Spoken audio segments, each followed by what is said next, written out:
students, today we will discuss production method or value added method. Value added method is also known as value added method के बहुत सारे another name है बच्चों. सबसे first है production method, inventory method, net output method, industrial method और commodity service method. ये आपको नोट्स दिए हैं मैंने, उसके अंदर आपको लिखा हुआ भी है, लेकिन आप इन बातों का ध्यान रखेंगे. Production method, inventory method, net output method, industrial method और कमोडिटी सर्विस मेथड इनके अनदर नेम है, या फिर वैल्यू एडेड मेथड भी इसे हम कहते हैं.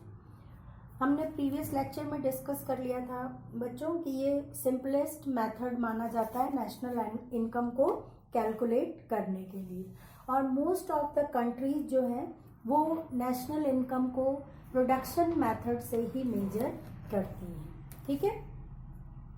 अब इस मेथड में हम कौन सा प्रोसीजर ऑप्ट करते हैं वो दे रखा है कि final consumption of goods and services जो प्रोड्यूस की जाती हैं, agriculture, minerals, industries and various service of tertiary sector जो होते हैं उन्हें इसके अंदर इंक्लूड किया जाता है. ठीक है. फिर यहाँ पर एक इम्पॉर्टेंट है कि इट शुड बी रिमेम्बर्ड, हमें ये ध्यान रखना चाहिए कि कंज्यूमर जो होते हैं वो consumption of final goods and services को ही इसमें इंक्लूड करते हैं. क्यों? Because in order to satisfy daily wants and buy a producer for production purpose. देखो बच्चों, ये जो हमारा प्रोडक्शन मेथड है या वैल्यू एडेड मेथड है, इसमें हम फाइनल गुड्स एंड सर्विसेज की वैल्यू को ही ऐड करते हैं. फाइनल गुड्स से क्या होता है कि कंज्यूमर जो होते हैं उनकी वांट्स और नीड जो होती हैं वो डायरेक्टली सेटिस्फाइड होती हैं, और साथ में अगर हम फर्म्स की बात करें प्रोड्यूसर की तो उनके लिए वो एक तरह का इन्वेस्टमेंट होता है. इसलिए इसके अंदर हम फाइनल गुड एंड सर्विस को ही इंक्लूड करते हैं. An important estimate which we have to make in this method is to make a detailed list of final good and services.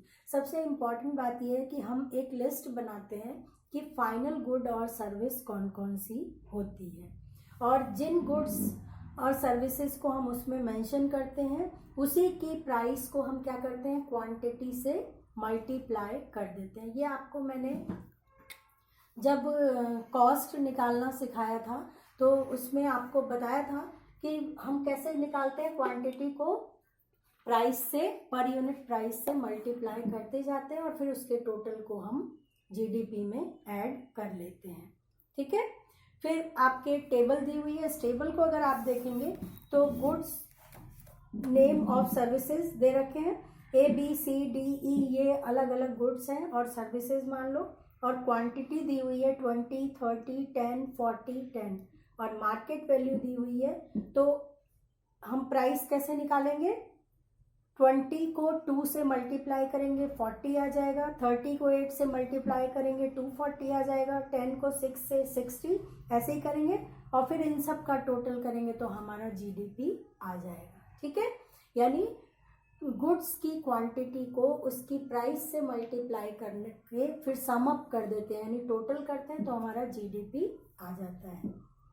Some goods are intermediate और semi finished. अब आपको मालूम है कुछ good ऐसी होती हैं जो इंटरमीडिएट होती हैं और सेमी फिनिश्ड होती हैं. They are used as input in the production process, और उन्हें हम इनपुट के रूप में प्रोडक्शन प्रोसेस में यूज करते हैं. ऐसी इंटरमीडिएट गुड जो होती हैं उन्हें हम नेशनल इनकम में इंक्लूड नहीं करते हैं, because there is fear of double counting of national income. और क्यों नहीं करते, उसका रीज़न है क्योंकि हमें डर रहता है कि नेशनल इनकम में उसकी डबल काउंटिंग नहीं हो जाए. ठीक है. इसलिए हमें नेशनल इनकम को मेजर करते समय कुछ प्रिकॉशंस को टेक करना पड़ता है. सबसे पहले कौन सा प्रिकॉशन है, तो to avoid double counting of national income, the value of only final consumable goods and services are counted. ठीक है, मतलब सिर्फ फाइनल गुड्स एंड सर्विस को ही हम इसके अंदर काउंट करते हैं। Value added method is used to avoid double counting of national income. और वैल्यू एडेड मेथड जो होता है वो अवॉइड करता है डबल काउंटिंग सिस्टम को। By value added method exact value of production at each state is estimated. अब यहाँ पे आप अंडरलाइन करें और टिक भी लगा लें कि वैल्यू एडेड मेथड की सबसे इम्पॉर्टेंट बात जो है वो ये है कि ये ईच स्टेट की एक्चुअल वैल्यू को या ईच स्टेज की एक्चुअल वैल्यू को ही कैलकुलेट करती है। To calculate the true value of gross national product from the value of output, the expenditure on factors of production is deducted, that is the value of product is deducted at the first stage. The following example help us। अब देखो बच्चों, ये जो ऊपर का procedure लिखा हुआ है कि ग्रॉस नेशनल प्रोडक्ट जो होता है वो सिर्फ वैल्यू ऑफ आउटपुट को ही इंक्लूड करता है। जो हम factor of production like land, labour, capital, entrepreneurship पे जो खर्चा करते हैं उसको ये ऐड नहीं करता है, उसको डिडक्ट कर देता है। और इस बात को हम इस एग्जाम्पल से समझ सकते हैं जो नीचे हमारा एग्जाम्पल दिया हुआ है। Suppose a baker sells 1 kg bread packet for ₹60। एक बेकर है, वो एक पैकेट ब्रेड को 60 रुपये किलो के हिसाब से बेच रहा है। For baking bread he purchase 1 kg flower. अब उसने ब्रेड बनाने के लिए 1 किलो फ्लावर खरीदा होगा या maida from the flour mill for ₹40। 40 रुपये में उसने क्या खरीदा होगा? फ्लावर मिल वाले से मैदा खरीदी होगी। ठीक है, मैदा कितने में खरीदी उसने? 40 रुपीज में। और ब्रेड कितने में बनाई? 60 रुपीज। ठीक है, और ये जो मैदा थी इसको बनाने के लिए इस आदमी ने व्हीट खरीदा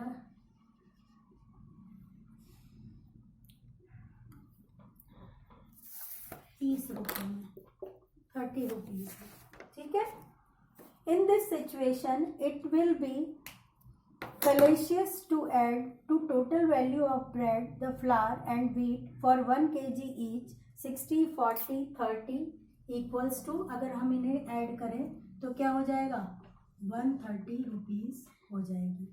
ठीक है, लेकिन ये गलत है। गलत कैसे है? इसके अंदर डबल काउंटिंग हो गई है। As a matter of fact the total production is only 1 kg। Therefore, the actual value of production will be equal to the value of production of farmer, actual value of production of flour mill, actual value of production of bakery, confectionery जिसे हम कहते हैं, minus value of production of bakery minus value of production of flour mill plus value of production of flour mill minus value of production of farmer plus value of production of farmer। अब देखो बच्चों, हमें कैसे निकालना है? ये value जो है सबसे पहले वीट की दी हुई है। स्टार्टिंग कहाँ से हुई थी? 30 रुपये से।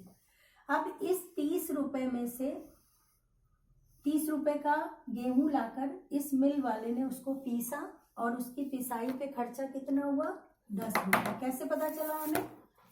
इसका फॉर्मूला होता है बेटा 40 माइनस 30। तो यहाँ पे इस आदमी का, मैदा बनाने वाले का, फ्लावर मिल का कितने रुपए का कंट्रीब्यूशन है इसमें? 10 रुपये का। ठीक है, फिर अब ये 60 रुपीज ब्रेड बन के तैयार हुई है, तो इस 60 में से हम 40 को माइनस करेंगे तो हमारा क्या आएगा? 20 आ जाएगा। ठीक है, आया? अब हम कैसे ऐड करेंगे? ये व्हीट कितने का था? 30 प्लस मैदा बनने में कितने रुपए लगे?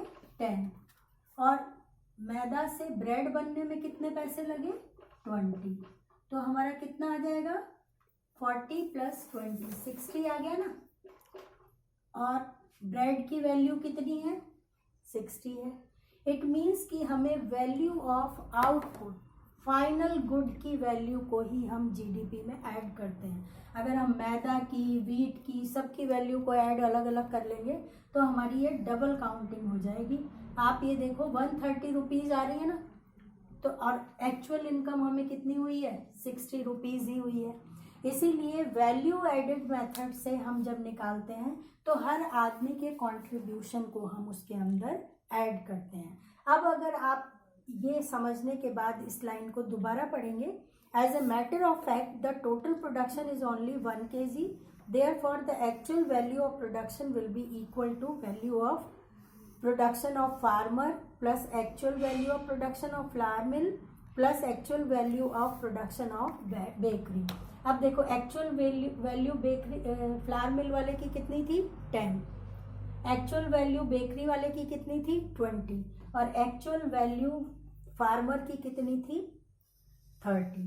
इट मीन्स कि हमें क्या प्लस करना है, वैल्यू ऑफ आउटपुट सबकी नहीं करनी है, हमें किसका करना है, actual value of farmer, actual value of flour mill, actual value of bread. और वो एक्चुअल वैल्यू हम कैसे निकालते हैं, आउटपुट में से इंटरमीडिएट कंजम्पशन को माइनस कर देते हैं, ठीक है।